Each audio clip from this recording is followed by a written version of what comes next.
E agora em mais um Boa Cama, Boa Mesa na SIC, conduzidos por Martim Cabral, vamos conhecer melhor a cidade de Faro.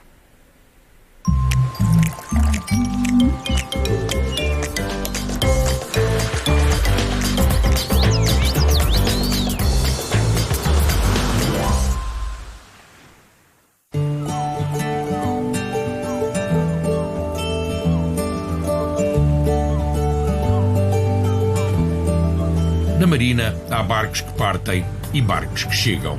De cada viagem trazemos uma história.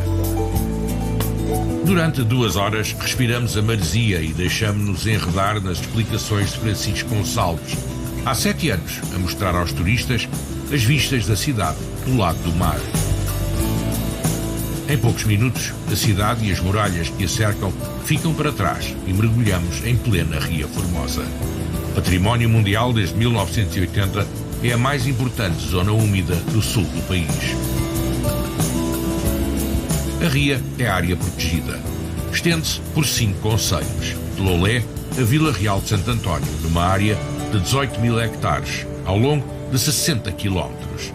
Aqui coabitam 240 espécies de aves. Tem enormidades de habitats, temos sapal, temos salinas, temos as Ilhas Barreira, que proporcionam habitats a diversas espécies de flora, algumas endémicas da Península Ibérica. Temos também uma variedade enorme a nível de peixes, de ictiofauna, não é? A nível também de bivalves e, para além disso, também a nível de aves. É uma zona extremamente importante de passagem de África e para a África. Aves migratórias? Aves migratórias, exatamente. Que utilizam esta zona como uma gasolineira, não é? Uma paragem. O vai e vem dos aviões indica a localização do aeroporto, que está ali mesmo ao lado, à beira da Ria. O barulho dos aviões e dos pequenos barcos que exploram a vida no Sapal parece não incomodar as aves, habituadas a todo este movimento. As cegonhas são as donas da Ria. Têm liberdade, muito alimento e não têm predadores. A Ria alimenta também boa parte dos restaurantes e mercados do Algarve de peixes e de bivalves. Ir à maré, como aqui se diz quando se vai apanhar ameijoa, é trabalho duro. São horas de costas dobradas enquanto a maré não volta a subir. E chegamos aos viveiros de ostras, que aqui encontram as condições ideais para crescer. Estas sacas estão cheias de ostras. Ostras que se destinam fundamentalmente à exportação. Nós, portugueses, não somos grandes apreciadores de ostras. Mas as águas aqui são de tal maneira ricas e cheias de nutrientes que os franceses, por exemplo, acham que é economicamente viável mandá-las para cá. Elas estão aqui a estagiar e depois são exportadas novamente para a França. O valor que elas aqui adquirem paga todo esse processo.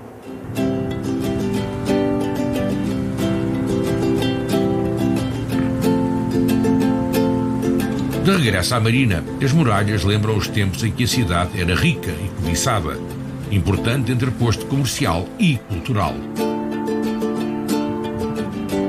Aqui do lado do mar consegue-se ver bem a razão de ser de Faro, que no século VIII ou VII a.C.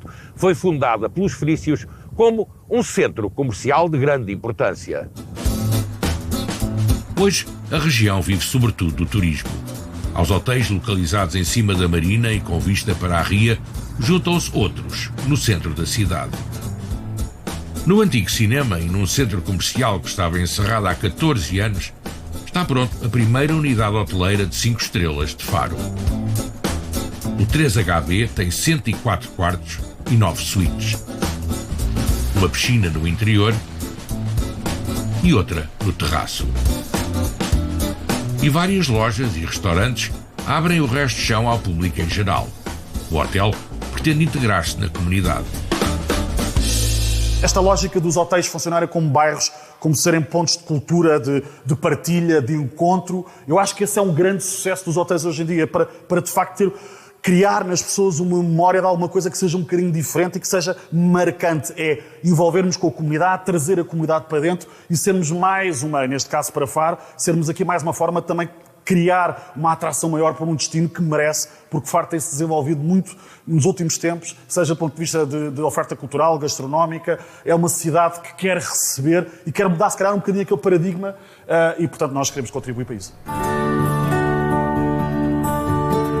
Uma volta pela parte antiga da cidade leva-nos obrigatoriamente ao antigo convento de Nossa Senhora da Assunção, uma das joias da arquitetura renascentista do Algarve.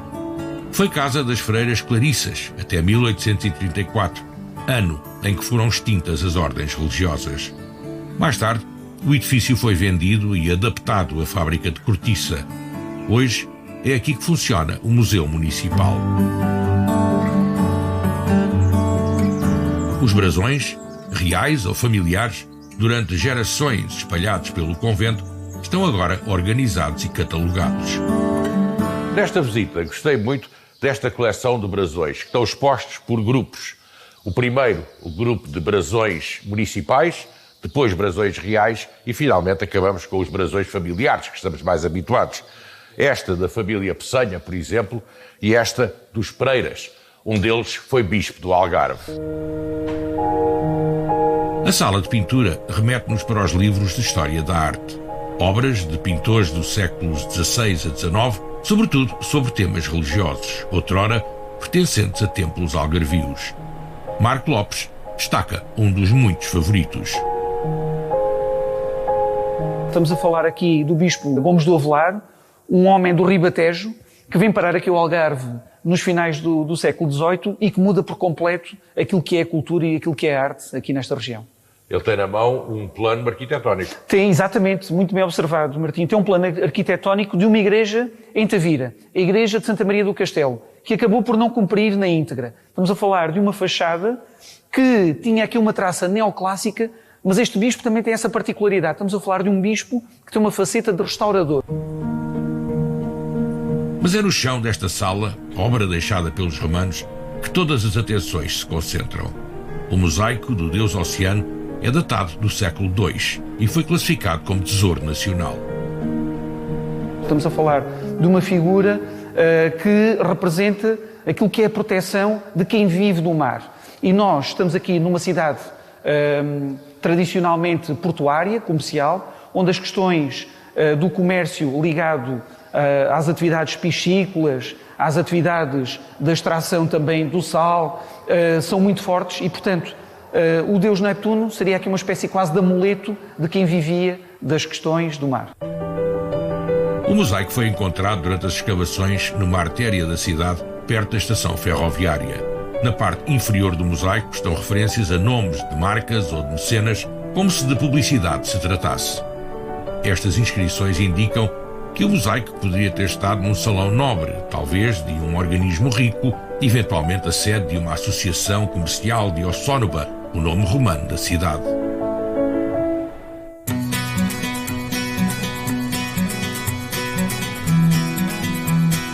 Como em todos os bairros antigos, encontramos histórias e lendas que a tradição popular perpetuou.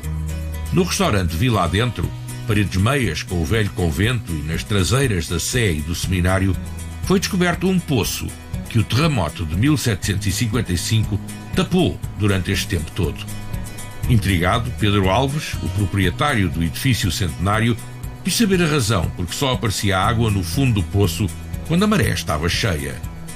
Algumas pesquisas no subsolo revelaram que afinal a água do poço poderia ser apenas um sinal das marés, pois o buraco aberto na vertical estava ligado, a meio e acima do nível da água, a um túnel estreito aberto na horizontal e apontado ao mar. E esta é a entrada do túnel. As pessoas desciam aqui pelo poço, entravam no túnel que os conduzia até ao mar. Era, obviamente, uma ótima maneira de se fugir rapidamente e em segredo se fosse necessário. No pequeno túnel, cuja construção é atribuída aos árabes, por aqui terão feito quartel-general, mal passa um homem de cada vez. Há aqui muita suposição, mas uma coisa é verdadeira. Eles eram todos bastante mais pequenos do que nós. A história do túnel alimenta conversas e estimula a imaginação durante a hora do almoço. Almoço, que começa com produtos vindos diretamente da Ria Formosa, como o lingueirão ou o recheio desta cataplana. Isto é a grande especialidade da algarvia. Sim, é com os sabores, com os bivalves da Ria Formosa, com o peixe do dia, com o marisco e com a lagosta. Que e com este molhinho que também lhe dá um molhinho bem toque. apurado. Exatamente. E temos aqui também... É o lingueirão, é um bivalve aqui da nossa Ria Formosa, aberto a abulhão pato, é mais conhecido as ameijas a abulhão pato, neste caso... Mas isto é a mesma coisa. É a mesma forma de confinar. É a confinar. maneira dele ser confeccionado. Exatamente. E temos aqui um crocante com queijo de cabra, amêndoa, algarvia e mel do barrocal algarvio também. Pronto. Eu agora vou mandá-lo embora porque eu não resisto a este cheiro, pá. Muito obrigado. Obrigado e bom proveito. E muito obrigado. Tem um ar delicioso. Obrigado.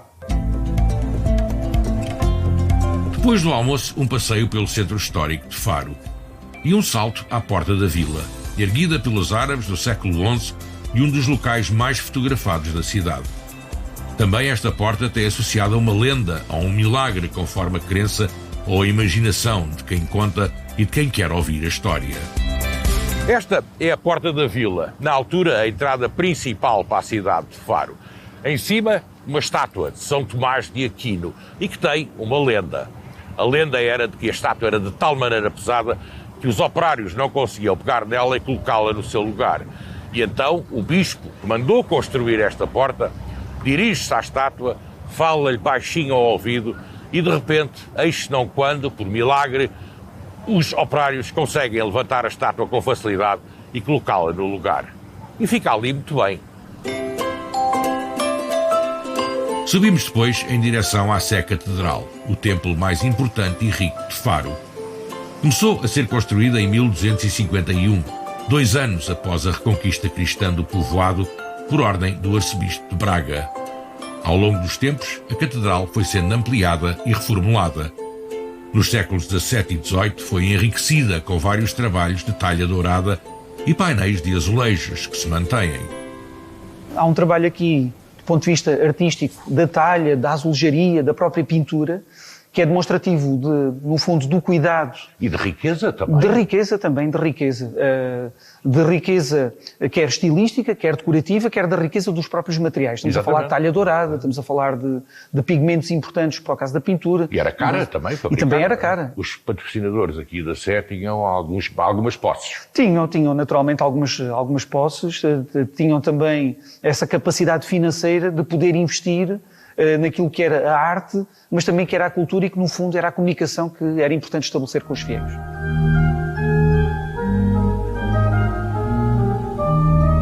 Investimento de vulto foi também este órgão, construído por volta de 1715 em Lisboa por um alemão radicado em Portugal e pintado por um artista de Tavira. É uma decoração muito orientalizante, cheia de pagodes, de elementos arquitetónicos, de pessoas, e que remete muito para esse mundo oriental, que é uma decoração muito semelhante, e esta é a particularidade, de um órgão que existe também no Brasil, na Igreja de Mariana, em Minas, e que se diz que é um órgão gêmeo. Também feito pelo Johann. Exatamente, feito o nosso alemão aportuguesado. Exatamente, feito pela mesma pessoa e que terá ido também equipar também essa importante igreja.